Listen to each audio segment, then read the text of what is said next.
관계하시는 길, 하나님의 관계하시는 그 방법에 대해서 함께 나누며 서로 격려를 받도록 하겠습니다.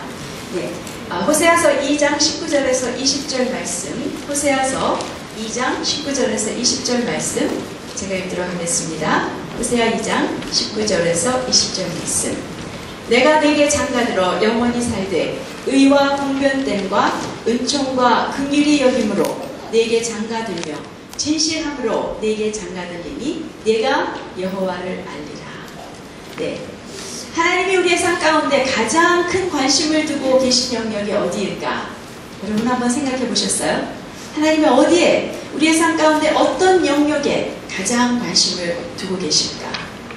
사실은 그것은 관계라고 볼 수 있습니다.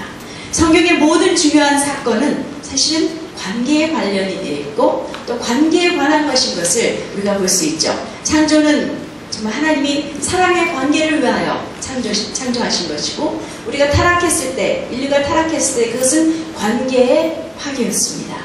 그리고 하나님께서 그 그리스도를 약속하시고 또 십자가를 통해서 우리의 죄를 사하시고 다시 우리로 하여금 하나님의 자녀되게 하셨을 때 그것은 바로 관계의 회복인 것이죠. 그리고 우리가 성장하는 것, 그 관계 가운데 자라나는 것입니다. 또한 선교, 전도, 이것은 무엇입니까? 그 하나님을 알지 못하는 사람들을 바로 이 사랑의 관계 가운데 인도하는 것이 바로 전도이고 선교이죠. 우리가 천국에 대한 소망이 있습니다. 왜 천국을 소망하시니까? 거기 가서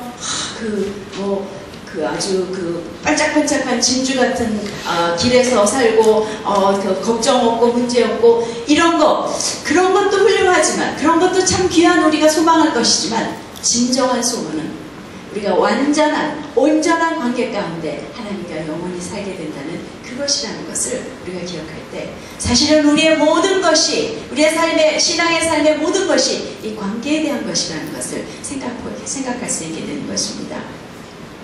구원받은 뒤에 성도들의 삶 가운데 가장 많은 실패, 문제, 죄가 일어나는 영역은 또 어떤 것일까요? 그건 역시 관계 안에서 일어나는 것입니다. 우리가 하나님을 알게 되고 또 하나님을 사랑하게 되고 자라나기 시작하면 우리는 그러한 세상에서 짓던 죄들은 점점 짓고 싶지 않은 마음이 있습니다. 살인하거나 도적질하거나 사기를 치거나, 물론 이러한 실패도 있지만 대부분의 우리의 실패는 그런 것들이 아니라 우리는 관계 가운데 지고 있는 것이죠. 사실 이 성경의 말씀은, 또 구원은 그 하나님과의 관계의 회복이며 또 우리가 그 하나님과의 회복된 관계 가운데 자라나며 사람들과의 관계, 세상과의 관계가 점점 회복되고 성장되어 가는 십자가는 바로 그것을 의미하는 것이죠. 하나님과의 관계, 세상과의 관계를 말하는 것이라고 볼 수 있겠습니다. 그러면 왜 이 깨어진 관계들, 사실은 많은 성도들 안에서도 많은 깨어진 관계가 있고 그것으로 인해서 상처와 아픔을 가지고 있는 그 이유는 무엇일까요? 한마디로 우리는 관계하는 것을 잘 모른다는 것입니다. 어떻게 관계해야 되는지를 모르며 여전히 이전에 세상에서 관계하던 대로 여전히 관계하고 있기 때문에 우리가 하나님을 알고 그 사랑을 경험하면서도 여전히 관계에 실패하게 되는 것입니다. 우리가 지난 주말에 참 하나님께서 성격에 대한 많은 이해를 주셨고 우리를 자유케 하셨습니다. 그래서 우리를 만드신 하나님을 알게 되었고 더욱더 창조주 하나님을 더욱더 알게 되었고 또 그리스도의 몸으로 우리를 그 지체로서 불러주신 예수 그리스도의 그 크신 뜻을 알며 우리의 하나됨이 얼마나 중요한지, 우리가 서로를 즐거워하고 기뻐하고 또 격려하는 것이 얼마나 중요한지, 그러나 우리는 그 성격이 아닌 그 왜곡되고 또 타락한 성품 가운데 얼마나 자라나야 하는 자들인지, 변화되어야 하는 자들인지, 그 성격이라는 아름다운 보배, 하나님이 나에게 주어주신 그것 위에 아름다운 하나님의 성품이 덮여지도록, 그 성품의 옷을 입고 살도록 우리가 끊임없이 힘쓰고 노력해야 된다는 것을 배웠습니다. 하지만 우리가 여전히 어떻게 관계하는 것을 배우지 못한다면 우리는 여전히 관계에 실패할 수 있는 그러한 사람이라는 것이죠. 우리가 그 실패를 겪었던 세상적인 관계의 방법은 어떤 것이었습니다. 어떤 것이었을까요? 우리는 서로를 육신으로만 보았습니다. 세상적인 가치관, 편견 이런 것들로 우리는 사람들을 판단하고 이미 관계하기 전에 어떠한 우리의 편견을 가지고 관계하기 시작한 것이 굉장히 많았을 뿐더러 우리는 이기적인 관계를 가졌습니다. 나의 유익을 위해서, 내가 사랑받기 위해서, 내가 어떠한 특별한 유익이 있기 때문에 또는 내가 생존하기 위해서 가졌던 관계들이 많이 있다는 것을 우리는 인정할 필요가 있는 것이죠. 또 계약적인 관계가 있었습니다. 내가 이만큼 해준다면 나는 이만큼 할 것이고 내가 그것을 하지 않는다면 나는 하지 않을 것이다. 나는 당신을 해를 끼치도 않을 것이지만 나 또한 손해를 보지는 않을 것이다. 이러한 마음으로 바로 세상적인 것으로 우리는 했고 또 우리가 하나님을 믿고 나서도 여전히 관계는 이렇게 하는 것이라고 심지어는 교회 안에서도 성도들까지도 이러한 관계로 했기 때문에 우리 안에는 많은 관계에 깨어짐이 있었다는 것을 우리가 보게 되는 것입니다. 우리가 읽은 호세아서 2장의 말씀은 이스라엘 백성을 회복하신 후에 당신께서 그 이스라엘을 어떻게 대하실 것이라는 것을 말씀해 주시는 것이죠. 하지만 이것은 이스라엘을 회복하신 다음부터 이렇게 하시겠다는 것이 아니라 하나님은 실상 창세 때부터 인류를 한 사람 한 사람을 당신의 작품이신 한 사람 한 사람을 이렇게 대하여 오셨다는 것을 말씀해 주고 계십니다. 왜냐하면 내가 어떻게 하겠다, 나는 너희를 어떻게 대하겠다 하는 그 한 가지 한 가지의 우리가 읽었던 말씀은 사실 하나님의 어떠하심 자체입니다. 하나님의 성품 자체이기 때문에 내가 너희를 이렇게 대하겠다는 것은 하나님이 처음부터 하나님의 하나님 되심으로 우리를 그렇게 대하여 오셨고 또 이스라엘 백성이 유다 백성이 하나님께 범죄했기 때문에 많은 슬픔을 당하고 포로로 잡혀갔지만 다시 회복하실 때는 다시금 그 하나님이 관계하시는 그 방법으로 하시겠다는 것이고 사실은 오늘날도 하나님의 백성 곧 우리 역시 하나님은 이렇게 대하고 계신다는 것을 우리에게 보여주시는 것입니다. 또한 하나님 거기서 그치는 것이 아니라 실상은 우리 역시 하나님이 이렇게 대하시듯 서로를 이렇게 대할 때 우리에게는 관계에 성공이 있는 것이며 관계가 실패하지 않는 것이며 우리가 관계 가운데 가장 큰 행복과 성공을 누리는 이러한 사람이 될 것이라고 말씀해 주시는 것이죠. 바로 그것이 영원이고 영원히 살 때 의와 공의와 또 은총과 긍휼히 여김으로 또 진실됨으로 성실함으로 하나님께서는 우리를 대하여 오셨고 지금도 대하고 계시고 또 영원히 그렇게 대하실 것이라고 말씀해 주시는 것입니다. 그리고 그러한 관계를 갖는 결과로 무엇이냐 하면 하나님을 알게 되는 것. 여호와를 알리라. 내가 이렇게 장가들 테니 내가 여호와를 알리라. 이러한 하나님이 우리를 대하시는 그 관계 가운데의 결과는 우리가 하나님을 아는 것이라는 우리가 캠프 가운데서도 하나님을 알게 되는 것의 중요성을 무수히 여러 번 나누었습니다. 하지만 정말 하나님의 모든 일의 결과는 실상은 하나님이 당신을 우리에게 당신의 어떠하심을 당신이 누구이심을 알리시는 그것이 결과가 되는 것인 것을 보게 되는 것이죠. 하나님은 어떻게 관계하셨냐면 이스라엘 백성과 언약을 맺으면서 언약을 세우시고 그 관계 가운데 계셨던 것을 보게 됩니다. 노아와 언약을 세우셨고 아브라함과 언약을 세우셨고 이삭과 야곱을 통해서 더 그것을 새롭게 확인하셨고 모세, 다윗 이러한 사람들과 이러한 하나님의 백성들과 언약을 지으시며 그 관계 가운데 계셨던 것을 보죠. 하나님의 관계는 한마디로 언약의 관계입니다. covenant relationship이라는 거죠. 하나님의 백성, 그렇기 때문에 하나님의 백성, 그리고 그분과의 언약을 가지고 있는 그 하나님의 백성은 모두 다 그분과의 언약을 가지고 있는 언약의 백성이라는 것입니다. 우리는 이런 말을 종종 하지만 그것이 무엇을 의미하는지, 이것이 얼마나 큰 특권이며 어떠한 것을 의미하는지 종종 모르는 채 그저 언약의 백성, 또 우리는 언약이 있다 라는 정도로 생각하고 있는 것이죠. 우리가 아브라함과의 언약을 창세기 17장에서 보면 그것을 영원한 언약이라고 말해줍니다. 그래서 아브라함을 부르셔서 그를 열국의 아비로 부르셨고 또 땅과 후손과 번성케 될 것이를 약속하시면서 결국 너와 너의 후손의 하나님이 되리라 하는 약속을 어떻게 보면 그냥 일방적이에요. 아브라함이 그의 하나님의 부르심을 응했기 때문에 하나님은 이 약속을 그대로 주고 계신 것을 보고 있는 것입니다. 그 언약, 창세기 17장에 나온 언약의 내용을 보면 사실 아브라함에게는 너는 이렇게 해라, 그러면 내가 이렇게 하겠다, 이런 내용은 전혀 없습니다. 나는 너에게 이렇게 하겠다, 나는 너에게 후손을 주고 땅을 주고 번성케 하고 내가 너와 너의 후손의 아비가 되겠다, 하나님이 되겠다, 이런 말씀을 하시는 것이죠. 우리 역시 오직 예수 그리스도를 믿어 아브라함의 믿음의 자손이 되었을 때는 바로 이 후손, 믿음의 후손으로서 이 언약을 소유하는 그러한 언약의 백성이라는 것을 우리는 보게 되는 것입니다. 그런데 많은 사람들은 언약과 계약을 혼돈하고 있습니다. 여러분은 분명히 그 차이를 알고 계십니까? 계약과 언약. 네, 계약과 언약. 계약이라는 것은 상대방이 계약의 조건, 약속한 계약 조건을 지키지 않으면 나 역시 지킬 필요가 하나도 없습니다. 내가 어떠한 약속을 했던 저 사람이 지키지 않으면 나 역시 지킬 필요가 하나도 없으며, 또는 혹시 내가 한 약속이 마음에 들지 않고 그 언약의 그 약속에 대해서 지키고 싶지 않으면 사실은 어떤 루포를, 빈대를, 빠져나갈 구멍을 찾아서 계약을 깨트릴 수도 있는 것이 계약입니다. 만약에 하나님과의 언약이 우리와 이러한 계약이라면 우리는 정말 큰일 났습니다.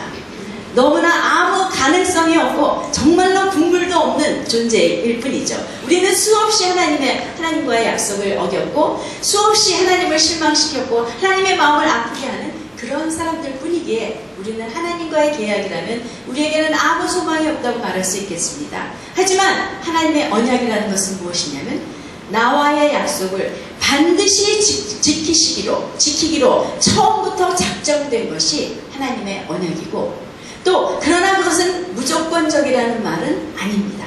하나님은 반드시 당신의 언약을 지키시되 어떻게 지키시냐면 우리로 하여금 그 약속을 받을 그 자리로 반드시 이끄셔서 우리의 삶 가운데 간섭하시며 기다리시기도 하고 또 이끄시기도 해서 그 약속을 받을 그 자리로 이끄셔서 반드시 당신의 언약한 내용을, 약속하신 것을 지키시는 분이 하나님이시라는 것을, 그리고 그것이 하나님의 언약이라는 것을 우리가 분명히 알 필요가 있는 것입니다. 상대방이 받도록, 그 약속을 받도록 받을 수 있는 자리에 있도록 기다리고 도우시며 자기의 약속을 지키시는 그 하나님, 그것이 하나님의 언약이며 우리가 가지고 있는 언약이라는 것을 생각할 때 우리가 이 하나님의 백성된 것, 하나님의 이 그리스도의 교회의 지체로 있는 이것이 얼마나 확고한 것인 것을 다시 한번 깨닫게 되는 것입니다. 우리가 이러한 것을 좀 생각해 볼 수가 있죠. 어떤 아버지가 아들이 정말 사랑스러웠습니다. 그래서 이 아들이 5살밖에 안 됐지만 아들에게 약속을 합니다. 나는 너가 정말 자랑스럽고 너무 사랑스럽기 때문에 너에게 선물을 주겠다 하면서 새빨간, 아들이 빨간 차를, 장난감 자동차를 좋아합니다. 내가 너에게 진짜 빨간색 스포츠카를 사주겠다, 그렇게 약속을 했습니다. 그리고 이 아버지는 그것을 벌써 지킬 수 있는 사람이었습니다. 그 차고에는 벌써 그 빨간 스포츠카가 들어와 있습니다. 하지만 만약에 그 아버지가 5살짜리에게 그 키를 준다면 그것은 아주 무모하고 어리석은 일이겠죠. 이 아버지는 기다립니다. 이 아이가 자라납니다. 16살이 됩니다. 면허시험을 보게 하고 운전 연습도 해줍니다. 또는 어떤 잘못하는 것이 있으면 또 그것을 바로잡아서 운전의 책임껏 할 때까지 확인한 다음에 어떤 때는 벌을 주기도 하고 어떤 때는 야단을 치기도 하고 칭찬을 하면서 확실히 이 아이들이 이제 운전을 할 수 있고 이 차를 가질 수 있다고 생각할 때 차에 키를 내어주는 것이 바로 하나님이 당신의 언약을, 우리에게 하신 당신의 언약을 지키시는 것이라는 것을 우리가 생각할 때 하나님이 종종 왜 하나님의 백성 가운데 어떤 일을 이루시는 것을 보게 되는 것이죠. 그런데 우리가 신명기에서 하나님이 약속하신, 하나님께서 하신 그 신의 산의 언약을 보면 약간 혼돈스러울 수 있습니다. 그것은 마치 계약같이 들립니다. 너희가 순종하면 복을 줄 것이요, 불순종하면 저주가 있을 것이다. 우리가 하는 것에 따라서 상대적으로 하나님께서 복과 저주를 내리시겠다라는 그러한 계약적인 관계로 들릴 수가 있는 것입니다. 하지만 아브라함과의 언약과는 조금 다르죠. 하지만 우리가 이것을 가만히 보면 하나님께서 하시는 그 이스라엘 구약의 역사를 돌아볼 때 하나님은 바로 이 저주와 벌, 당신의 백성이 불순종함으로 내리셨던 어떤 벌, 또 어떤 때는 저주까지 하시고 또 이방 민족으로부터 또 모르는 외부로서부터 그 핍박과 전쟁과 환난을 겪게 하시는 바로 이것은 그 언약을 취소하신 것이 아니라 오히려 당신의 언약을 지키시기 위해서 그 백성들이 다른 길로 가는 것을 이끌어서 바로 그 길 가운데 있게 하시는 하나님의 방법이라는 것을 우리가 볼 수 있는 것입니다. 바로 하나님께서 그대로 버리셨다면 간섭하시지 않을 것이지만 그 언약을 받을 그 자리로 이끄시기 위해서 하나님은 그들의 삶 가운데에서 벌을 내리시기도 하고 환난을 겪기도 하시며 결국은 그 자리에 하나님 앞에 있어서 그 하나님이 약속하신 그 약속의 내용들을, 약속의 선물들을 받을 수 있도록 하시는 하나님의 일이라는 것을 보게 되는 것이죠. 호세아서 2장 6절에 보면 이러한 말씀이 있습니다. 하나님과 언약 관계를 떠나 음행하는 이스라엘에게 가시로, 하나님은 어떻게 하시냐면 가시로 그 길을 막으며 담을 쌓아 저로 그 길을 찾지 못하게 하겠다고 말씀하십니다. 잘못 가는 이스라엘 백성입니다. 당신의 백성이 잘못 갑니다. 이 계약이라면 이미 계약은 끝납니다. 하지만 하나님은 그 언약을 지키시기 위해서 그 길에 가시로 담을 쌓으시고 가시를 막으시고 또 담을 쌓아서 그 길을 더 이상 나가지 못하도록, 이 길이 잘못된 길이구나, 가시를 거쳐 지나가면 왜 이렇게 아프고 힘들까, 이것이 잘못된 것이구나, 내가 하나님을 떠났구나 하고 다시 돌아오도록, 담이 있는 길을 막으며 이제는 길이 없어졌구나, 내가 왜 이렇게 어두운 가운데 있는가 깨닫는 것입니다. 내가 하나님을 떠나서 잘못된 길로 갔구나 해서 다시 그 언약의 약속들을 받을 수 있는 그 길로 올 수 있게 하시는 것이 하나님의 방법이라는 것이죠. 바로 이렇게 하나님은 당신의 약속을 반드시, 언약을 반드시 지키시는 분입니다. 그런데 우리가 읽은 호세아서 2장 19절에서 20절 말씀은 그 언약의 관계 가운데 요소라고 볼 수 있는 이러한 것들로 내가 이 언약 관계를 지키겠다라고 말씀하시는 것, 영원히 의로, 공의로, 은총과 긍휼과 진실과, 또 진실은 성실이라고도 우리가 이해할 수 있는 것이죠. 그래서 하나님을 아는 그 결과 목적을 이루게 하심으로라는 것이죠. 그런데 바로 하나님이 이렇게 당신이 우리와 관계하시는 것을 보여주시면서 우리도 이러한 요소들로 서로와 관계할 때 우리는 반드시 하나님이 뜻하신 서로 사랑하며 또 하나 되는 그러한 관계가 반드시 있을 것이며 관계에 온전한 그 성공과 또 온전한 그러한 진정한 관계가 이루어질 것을 말씀하시는 것이죠. 사실 이것을 하나하나 다 공부할 때 굉장히 유익이 있습니다. 그리고 이것을 다 한다면 좋겠지만 하나만이라도 우리가 지켜진다면 우리의 관계에는 엄청난 결과가 일어나는 것이죠. 하지만 오늘은 시간이 우리가 짧은 시간에 나누어야 하기 때문에 한 가지 영혼의 그 요소만을 가지고 우리가 함께 나누면서 이것이 어떠한 우리의 관계 가운데 어떠한 영향이 되는지를 보도록 하겠습니다.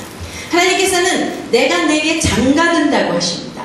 결혼하겠다고 betroth 이렇게 한다고 하시면서 장가들어 결혼해서 영원히 살겠다고 하십니다. 우리를 신부로 맞아서 결혼하셔서 영원히 사시겠다고, 영원히 결혼으로 영원히 의탁되신다고 말씀하시는 것이죠. 물론 계시락에서 성도들이 또 교회, 공동체적인 교회, 또 우리가 개인적으로도 우리는 예수 그리스도의 신부이죠. 이러한 성도들이 어린 양의 신부로 불려지고 있습니다. 그래서 어린 양의 혼인잔치죠. 하나님과 회복된 온전한 관계는 무슨 관계냐면 바로 결혼 관계라는 것을 우리가 계시록에서 보게 되는 것입니다.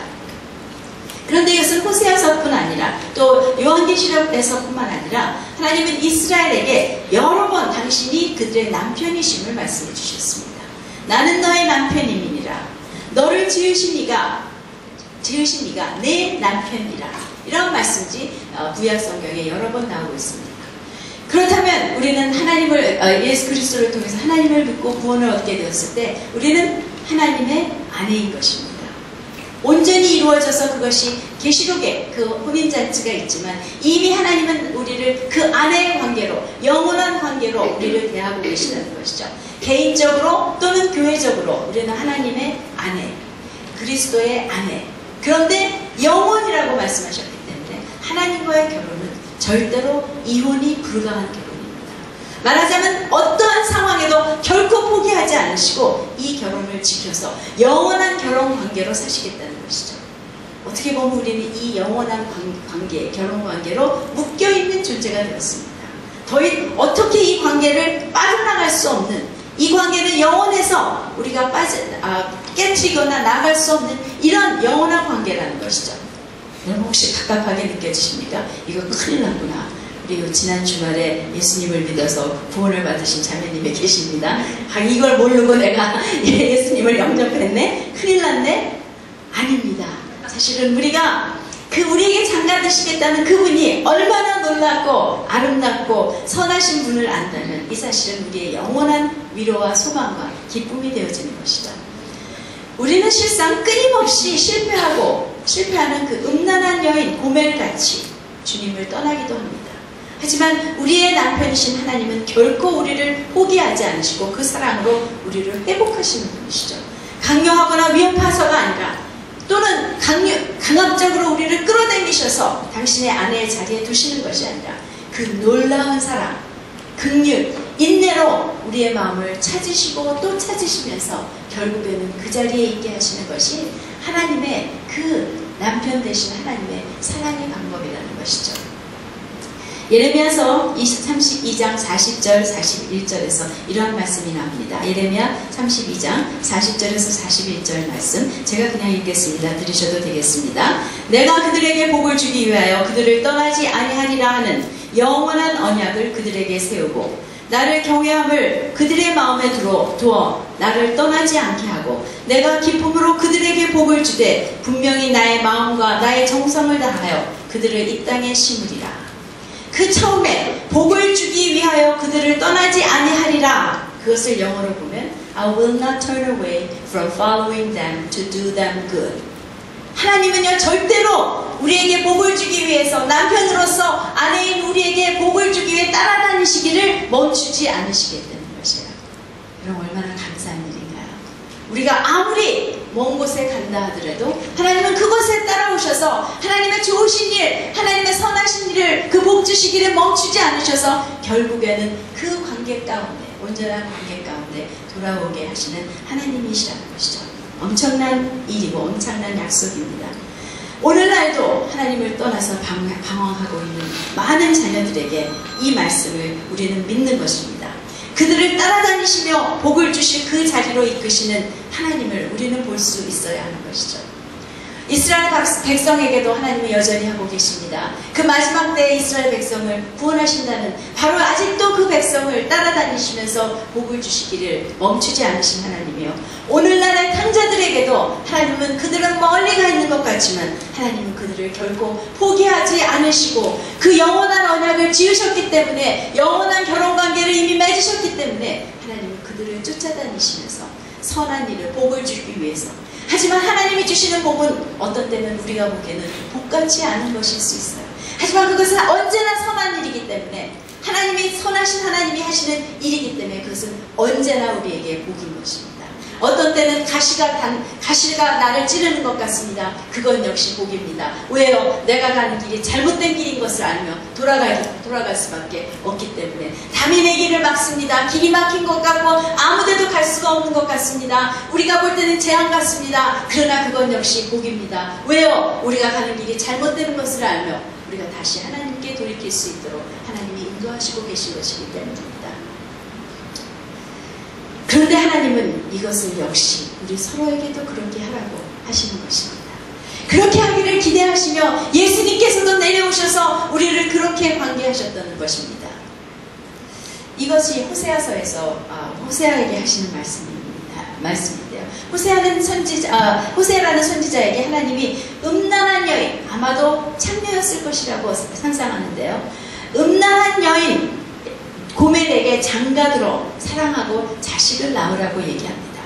우리가 인간적으로 보면 정말 불행한 사람이다. 아마 세상에서 가장 불행한 사람일 것이다. 하나님을 섬기고 하나님의 종으로서 산다고 했는데 이렇게 음란한 여인과 결혼하라고 하시다니. 그런데 그 호세아는 바로 하나님 자신을 나타내는 것입니다. 그 음란한 여인은 이스라엘 백성, 하나님 백성, 오늘날의 우리들 음란하게 하나님을 모르고 살았고 하나님을 알고 살면서도 종종 자주 우리는 하나님을 떠나 음란하게 세상을 섬기고 세상을 사랑하는 이러한 음란한 여인과 같은 이 백성을 이 사람들을 하나님은 사랑하시고 또 사랑하시는 것을 보게 하시는 것이죠. 영원히 인자와 긍휼로 의와 공의로 진실과 성실로 사랑하고 계시면서 그 사랑을 받았기에 그 사랑을 알기에 이제는 우리가 서로도 그렇게 사랑하며 세상도 그렇게 사랑하여 하나님의 그 사랑의 관계 가운데 사람들을 이끌고 또 서로 사랑하라는 것을 보여주시는 것입니다. 하나님이 우리가 이렇게 관계하신다는 것을 깨달을 때 우리는 서로에게 관계하는 관점이 엄청나게 달라지게 되는 것입니다. 먼저는 육신적으로 주신 가족, 또 그리스도 안에서의 가족, 이것은 분명한 영원한 관계입니다. 그냥 싫으면 떠나고 마음에 안 들면 잊어버리고 또 끊어버릴 수 있는, 내가 잘라버릴 수 있는 이러한 관계가 아니라 영원한 관계라는 것이죠. 천국에서 영원히 함께 살며 지속될 관계. 우리가 한 아버지의 아내, 목사님이든 장로님이든 집사님이든 권사님이건 아버지건 할아버지건 우리가 천국에 가면 다 한 아버지이기 때문에 우리는 그저 형제 자매일 뿐. 그러나 그것이 영원한 관계로 사는 이러한 자들이라는 것을 알게 되는 것이죠. 여러분 옆에 있는 분을 잠깐 한번 보세요. 영원히 함께 살 사람들입니다. 영원히. 결코 떠나거나 끊어버릴 수 없는 그 관계로 우리를 하나님은 불러주신 것이죠. 그래서 하나님은 이 땅에서도 그 관계를 배우며 실천하기를 원하시는 것입니다. 언약관계로 살아가기를 원하시는 것이에요. 이 요소 가운데 살아가기를 원하시는 것입니다. 하지만 먼저 제일 중요한 것이 어디에 있느냐? 그 관계가 영원한 것임을 알며 우리가 영원한 관계로 사는 것을 시작해서 사실은 오늘 우리가 다 보지 못하는 그 의와 공의와 인자와 긍휼과 성실함이 무엇인지를 점점 배워갈 수 있는 것이죠. 우리가 그렇지 못한다면 우리가 그래도 나는 그런 영원한 관계 가질 수 없습니다. 이 땅 가운데 얼마나 사람들이 나쁘고 얼마나 사람들이 나를 해냈는데 어떻게 영원하게 합니까? 그렇다면 이전에 한 대로 하면 우리가 세상이 하던 대로 관계하며 살아간다면 그 관계는 깨어질 것이고 실패는 우리는 계속해서 관계의 실패를 계속하며 마음의 상처와 아픔과 또 그러한 번민 가운데 살아갈 수밖에 없을 것입니다. 우리가 주님 앞에 섰을 때 모든 깨어진 관계 또 포기한 관계에 대해 주님은 우리에게 책임을 물으실 것입니다. 우리는 절대로 지옥에 가는 심판은 받지 않습니다. 우리는 한 번 믿으면 우리는 천국의 시민이죠. 하지만 우리가 죽을 때 모든 믿는 자들은 우리 행위에 대해서 심판을 받게 되는 것을 우리 모두가 알고 있죠. 그 심판 가운데 사실은 가장 큰 부분이 우리의 관계의 실패라고 생각합니다. 하나님 그것들에 대해서 물어보실 것입니다. 나는 너에게 이렇게 대했는데 너는 서로에게 어떻게 했느냐. 그렇지만 우리가 이 심판보다도 더 중요한 이유는 십자가의 피를 흘려서 우리를 그렇게 사랑하신 예수 그리스도의 사랑을 본받지 못하며 하나님 아버지의 마음을 깨트리고 아프게 하는 그것일 것입니다. 그리고 더 큰 가장 중요한 것이 있다면 우리가 이것이 이렇게 살아가는 것, 이렇게 관계하는 것이야말로 우리에게 가장 행복한 길, 가장 최선의 길인 것을 우리가 알지 못하고 그 기회를 놓친 것입니다. 우리를 창조하신 하나님께서 우리에게 제시하시는 가장 좋은 그분의 가장 선한 관계의 길이기 때문인 것입니다. 하지만 이 영원한 관계를 위해서는 대가가 있어야 하는 것이죠. 그것을 위해서 하나님께서 치르신 대가는 당신의 아들의 죽음 피였습니다. 우리 역시 죽음의 대가를 치러야 하는 것입니다. 자기 십자가를 지고, 이것은 우리가 예수님같이 십자가를 해서 죽으라는 말이 아니죠. 나의 권리, 나의 필요에 대해서 죽고 상대방을 더 낮게 여기며 그들에 대해서 내가 그것에 대해서 죽을 수 있는 권리를 포기하고 내가 값을 지불하고 또 그들이 나에 대해서 잘못했다 하더라도 나는 그것을 용서함으로 그들에 대해서 다시 한번 사랑하기로 작정하고 그들을 기다려주기로 작정하고 그 관계가 회복되도록 힘쓰는 그러한 관계, 용서와 용납을 통해 그 사람에 대한 올바른 태도를 가지며 하나님의 사랑으로 끊임없이 사랑해야겠다는 그러한 작정이 바로 우리가 치러야 하는 대가인 것입니다. 내가 보상을 받거나 내가 잘못했다는 어떤 그들 고백을 받거나가 아니라, 그것이 아니라 내가 하나님 앞에서 그들을 용서함으로 하는 이러한 것이죠. 하지만 이것은 반드시 같은 형태의 관계로 항상 회복되어야 된다는 것은 아닙니다. 육신적으로는 분리되어 수 있습니다. 어떤 불가피한 이혼이 있을 수도 있습니다. 사별이 있을 수도 있습니다. 결혼으로 이어지지 못할 이성관계, 이것은 회복되지 않아야 할 이러한 일들이죠. 더 이상 동일한 관계로 있어서는 안 되는 상황들이 있지만, 그러나 마음으로는 온전히 해결되며 그들에 대해서 어떤 원한이나 원망이나 불평 없이 내가 가졌던 관계에 대해서 감사하며 또 상대방을 계속해서 축복할 수 있는 이러한 상태도 역시 영원한 관계를 가지고 유지하는 그러한 것이라는 것이죠. 다윗이 바로 그런 사람이었습니다. 사울이 자기를 시기해서 죽이려고 쫓아다닐 때 그는 자기가 그 사울을 죽일 수도 있었지만 결코 죽이지 않고 내 아버지여라고, 만나게 되었을 때 내 아버지여라고 부르며 그 관계를 회복하고자 했던 것을 보게 됩니다. 또 호세아서에서도 그 음란한 여인을 맞아서 사랑하고 자식을 낳았는데 이 고멜이 또다시 다른 남자들을 쫓아서 나아가기 시작했고 정말 그 천년까지 되게 되었습니다. 그래서 하나님은 뭐라고 하셨습니까? 또 가서 또 하라고 하셨어요. 그 값을 치르고 그 여자를 자유케 할 뿐 아니라, 거기서 끝나는 것이 아니라 다시 사랑하라고 말씀하셨어요. 엄청난 일이죠. 호세아서의 이야기는 거기서 끝났지만 만약에 이 여인이 또다시 음란한 길로 갔다면 하나님은 또 가라고 말씀하실 것입니다. 또 가서 그 여인을 사랑하라고. 그저 풀어주는 것만이 아니라 다시 사랑의 관계로 회복하는 것이 바로 하나님이 우리를 사랑하시는 그 일이라는 것을 알 때, 그리고 우리 역시 호세아에게 하셨던 것 같이 우리 역시 그 사랑으로 사람들을 사랑하고 영원한 관계로 서로에게 대하라고 말씀하시는 것을 보게 되는 것이죠.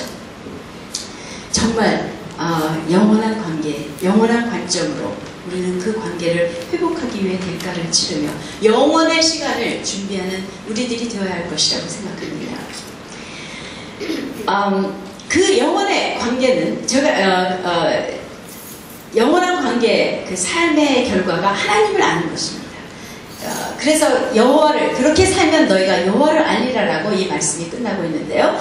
하나님이 우리를 영원한 관점으로 대하듯이 우리가 이 땅에서 모든 사람들을 영원한 관계를 알게 될 때, 관계하게 될 때 그것이 결론적으로 되어지는 것이 바로 하나님을 더 알게 되는 것이랍니다. 내가 아는 대로 내 기분과 내 느낌대로 세상 사람들이 하는 대로 상대하는 것이 아니라 하나님이 나를 어떻게 대하시고 하나님이 나를 어떻게 관계하시는가를 생각하며 구하며 그것에 대해서 고민하며 그렇게 하기 시작할 때 우리는 더욱더 하나님을 알아가게 되는 것이고, 그것이 참으로 우리가 하나님을 아는 것이 우리의 삶 가운데 가장 가치 있고 가장 귀하고 또 그것이 우리 삶의 목적이라는 것을 깨달을 때는 이러한 영원한 언약의 관계 가운데 사는 것이야말로 하나님을 알아가는 가장 좋은 방법이라는 것을 또한 우리에게 보여주시는 것이죠. 억울한 생각이 듭니까? 어떻게 나는 피해자같이 이렇게 먼 길 아주 아득하게 느껴지는, 또 용서하고 또 사랑하고 나의 권리를 포기하고 그 사람을 다시 용납하고 어떻게 그렇게 살 수 있습니까? 하나님이 그렇게 하고 계십니다. 그리고 하나님은 실패하시는 분이 아니며 우리 역시 그 하나님을 믿고 우리가 그렇게 하기로 작정하고 나갈 때 우리는 그 관계에 궁극적으로 결코 실패하지 않는 것이고 아니라는 것이죠. 마지막으로 에레미야서 6장 16절 말씀을 보도록 하겠습니다. 네, 너희는 길에 서서 보며 옛적 길 곧 선한 길이 어디인지 알아보고 그리로 가라. 너의 심령이 평강을 얻으리라. 옛적 길, 선한 길, 이것은 옛적 길 곧 선한 길이라고 말씀하고 있죠. 이것은 바로 하나님의 길입니다. 선한 것은 하나님밖에 없기 때문에 선한 길이라는 것은 하나님의 길이고 옛적 길이지만 하나님은 영원하시고 변치 않으신 분이시기 때문에 그 길은 여전히 가장 선하고 가장 옳은 길이며 가장 우리에게 하나님이 제시해 주시는 최선의 길이라는 것이죠. 그런데 이 길을 가던 길에서 우리가 가고 있는 관계하고 있는 이 길에서 서서 멈춰서서 그 옛적 길이 무엇인지 알아보라고 하시는 것입니다. 그리고 그 옛적 길로 갈 때 우리의 마음에 평강이 있다고, peace, 평화와 안식이 있게 된다고. 평화와 안식은 우리가 계속해서 나누는 말씀이지만 이 깊은 문술에서도 나누고 우리가 캠프에서도 나누지만 평강은 그저 전쟁이 없거나 문제가 없는 상태가 아니라 우리 마음 안에 있는 그 형통함, 성경에서 말하는 success, 성경에서 말하는 prosperity는 바로 이 마음의 평강, 마음에 있는 안식, 마음의 상태를 의미하는 것이고 이것이 사실은 하나님이 주시는 최고의 행복이며 성공이라는 것을 우리는 성경을 통해서 보게 됩니다.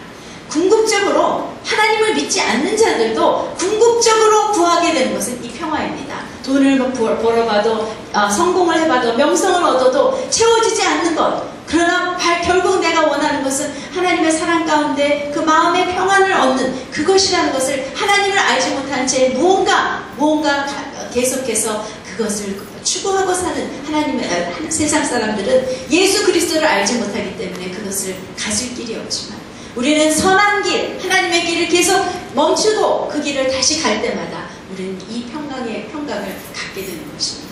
바로 우리가 사람들과의 관계, 하나님과의 관계뿐 아니라 사람들과의 관계에서도 그 영원한 길, 하나님이 보여주신 그 선한 길, 옛적 길로, 그 언약의 길로, 하나님이 관계하시는 그 언약의 길로 우리가 갈 때 우리에게는 반드시 평화와 안식이 있다는 것을 우리가 보게 되는 것입니다.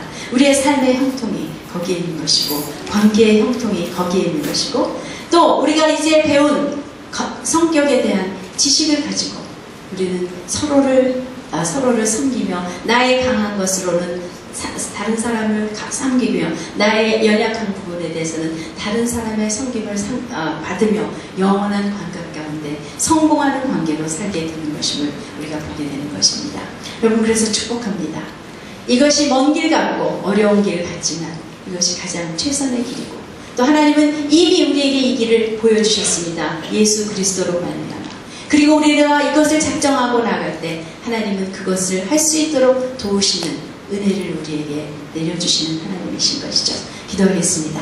하나님 감사합니다.